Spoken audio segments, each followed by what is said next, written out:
Flash loan ni moja ya huduma iliyojengwa kwenye blockchain, especially au specifically kwenye DeFi, ambayo asilimia kubwa ya watu ambao mimi kama mwelimishaji nimekuwa nikikutana nayo hawaielewi, na kutokuelewa kwao au ile knowledge gap ambayo ipo kati ya ukweli na maneno ya watu imesababisha watu wengi sana kuibiwa kupitia huu msemo wa flash loan, mpaka imefikia hatua sasa imebidi niache mambo yangu na kutengeneza a dedicated video kwa ajili ya kuelezea kidogo kwa undani flash loan ni kitu gani, inafanyaje kazi, zinatengenezwaje, na kukujengea wewe kama mtazamaji au msikilizaji msingi wa kujua kuhusu flash loans. Na kama umekuwa ukiendelea kuangalia video zetu, basi usisite kusubscribe na kulike video hii ili tuweze kupata nguvu ya kuzidi kuelimisha jamii juu ya teknolojia ya blockchain, uhalisia uliopo na wao wanawezaje kunufaika kupitia teknolojia hii. Sasa tunapoziangalia flash loans, unatakiwa uelewe misingi mikuu mitatu ya teknolojia hii, sawa? Kwamba flash loan ndio ni mkopo unapewa, lakini ni mkopo ambao ni maalum. Kuna lile neno flash ambalo linatangulia likimaanisha kwamba ni mkopo ambao unatakiwa uwe umekopa na kurudisha mkopo ule ndani ya muamala mmoja. Sasa ninavyosema hivi kidogo kwa watu wengi inakuwa ni changamoto, lakini nilishawahi kuwaza na kumwambiaga mtu nikamwelekeza kabisa, bwana, kama unataka kufikiria flash loan ni kitu gani, ni kama tu winga wa Kariakoo, sawa? Winga wa Kariakoo yeye hana mzigo, hana duka, hana chochote. Yeye anachojua kwamba bwana, nikitaka shati liko sehemu fulani. Kwa hiyo mteja akija anataka shati, akikutana na winga ataenda dukani, atachukua shati, atampelekea yule mnunuaji, atatoa pesa, atampa winga, lakini winga itabidi arudishe akamlipe mwenye duka pesa yake, na itakayobaki ndio faida yake. That same concept ndivyo flash loans zilivyo, kwamba unachukua mkopo na kuurudisha ndani ya muamala mmoja. Na sifa za flash loans ni kwamba hauhitaji kuwa na collateral, kwa sababu ule mkopo utauchukua na kuurudisha ndani ya muamala mmoja, kwamba huhitaji kuwa na dhamana, kwa sababu the transaction itself au ule muamala wenyewe una satisfy kuwa collateral, kwa sababu flash loan kama vigezo vya muamala havitafikiwa, then ule muamala hautoki au haukamiliki. Tutachimba zaidi kuhusu hilo, lakini kupata flash loan unahitaji kuwa na collateral, sawa? Na pia ni transaction ya muda mmoja. Hicho ndio kitu cha msingi ambacho unatakiwa ukifahamu. Sasa jinsi gani flash loan inavyofanya kazi, na hapa ndio watu wengi wanapopotea na wanapoanza kujengewa msingi wa kuongopewa. Jinsi flash loan inavyofanya kazi ni kwamba kuna mtu yupo ulimwenguni ambaye ana asset zake na hana kitu cha kuzifanyia, na flash loan zimetengenezwa kwamba unaweza wewe kama una pesa yako ukadeposit kwenye ile contract ya flash loan, na kila ambako mtu atakuja kukopa na kutumia ile flash loan, basi unaweza ukapata faida kutokana na ukopaji wao, kwa sababu kila mtu anapokopa flash loan lazima kuna riba ambayo anastahili kuilipa. Kwa hiyo mtu mwenye funds zake, assets zake, anazideposit kwenye platform husika ili kuruhusu watu waweze kuanza kukopa. Then sasa ile funds zikisha kuwepo, wewe sasa mwenye shida yako utakuja kukopa na utafanya kile kitu ambacho unastahili au unatamani kukifanya. Kama tutaangalia kwenye hii slide presentation ambayo iko hapa, unaweza ukaona kabisa kwamba mtu atadeposit liquidity, sawa? Halafu mtu atakuja kukopa, kwa sababu kumbuka flash loan ni smart contract. Flash loan ni smart contract, sawa?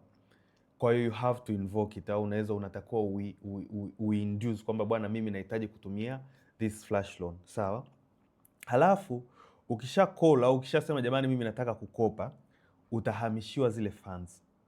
It's very very complicated, na asije mtu akakudanganya kwamba pesa ambazo zinatokana na flash loans zinaenda kwenye account yako au kwenye address yako ambayo nao labda ya Binance au ya Trust Wallet, kwa sababu jinsi ambavyo transactions za transfer za flash loan zinavyofanya kazi, zinafanya kazi au funds zinakuwa transferred only kwenda kwenye smart contract address.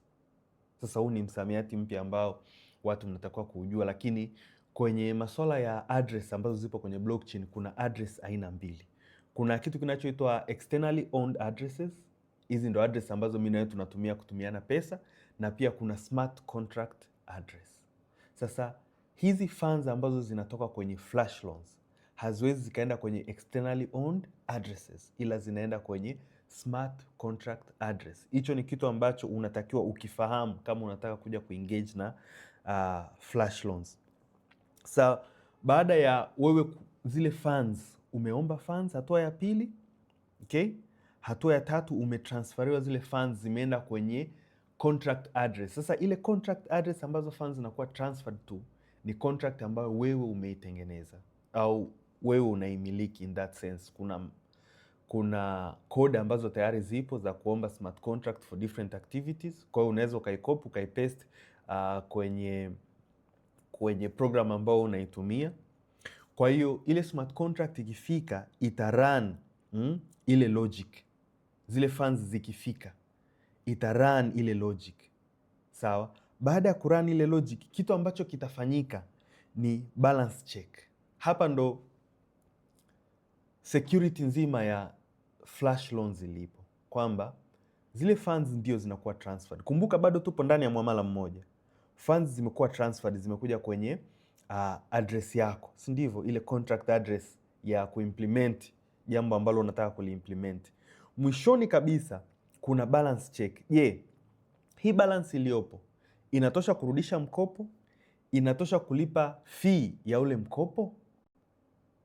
Na kama smart contract itadetect sawa kwamba hicho hakiwezekani kwenye hapa kwenye balance check, basi what happens, kunakuwa na rivet.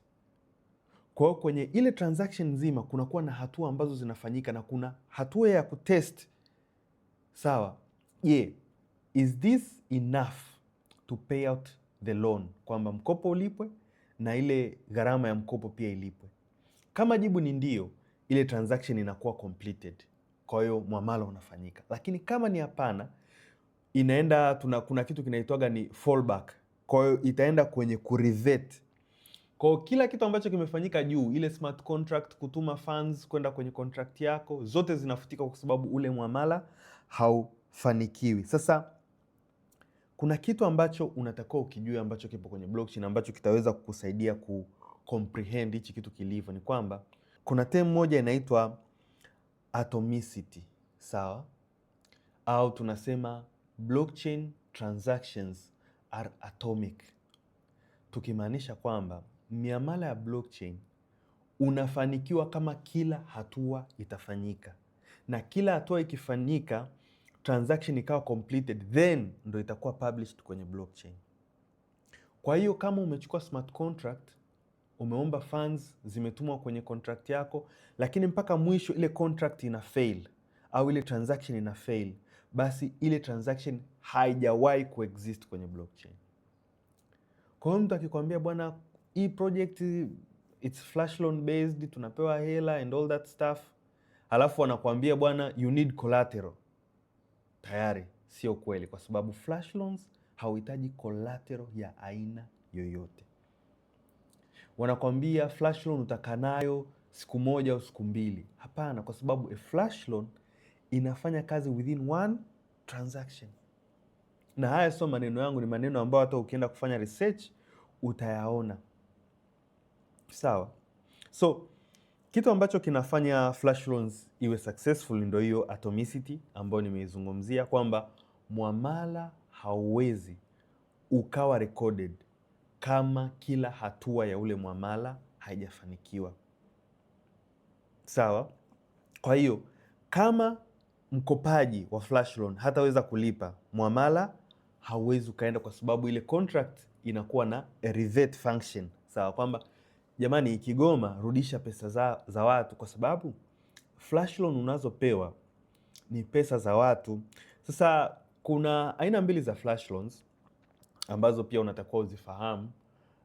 Kuna flash loan ambayo watu wana deposit funds kwenye smart contract au kwenye liquidity pool ambayo nadhani ni Aave version 3 pamoja na DYDX wanaitumia hiyo, lakini kuna companies kama Uniswap kama sikosei na MakerDAO wao wana flash mint, kwamba instead ya watu kudeposit funds zao wanakumintia tokens ambazo zinakuwa instead ya kukopa hela za watu, wao wana mint tokens, alafu ile transaction ikiwa completed wana burn tokens. Kwa hiyo kuna approaches hizo mbili, kuna liquidity na kuna flash mint, kwamba wana mint tokens ambazo zinatumika within one transaction alafu zinakuwa banned, lakini zote zina follow the same principle kwamba the coins or the transaction has to be completed, unless kama haitakuwa completed then nothing happens. Yani hiyo ndo concept ambayo unatakiwa uipate kwa urahisi, kwamba unless everything works nothing ever happened, yani huo muamala haukuwahi kutokea. Na hapa tuna mfano wa flash loan transaction ambao unaweza ukaiangalia, sawa, na you don't have to understand this, you can copy the code na ukaenda ukaingiza kwenye ChatGPT ukajaribu kumwambia akueleweshe na atakuelewesha vizuri.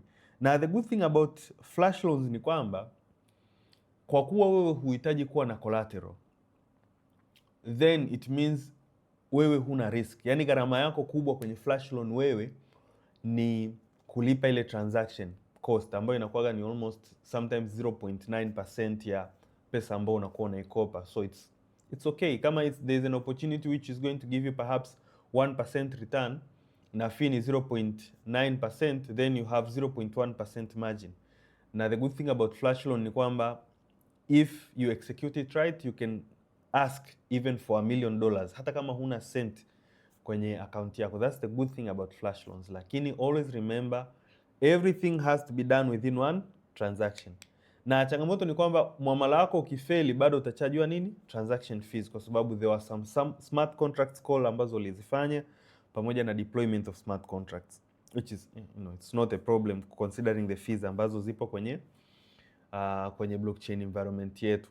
Sasa use case ya flash loans ndo kama hizo arbitrage, masuala ya liquidations, collateral swaps and self liquidations. Na the good thing is that this slide inaonyesha you can pause and you can read yourself, lakini sehemu kubwa ya flash loans watu wengi wanaitumia kuexploit the difference between one exchange and another exchange, decentralized exchange, so centralized kama Binance au kina KuCoin, but DEX kama kina SushiSwap au kina Uniswap, kwamba umeona bei ya Ethereum hapa ni 2000 lakini bei ya Ethereum hapa ni 2050. Kwa hiyo unakopa hela nyingi, unanunua Ethereum hapa, unaenda kuzilipa hapa within one transaction.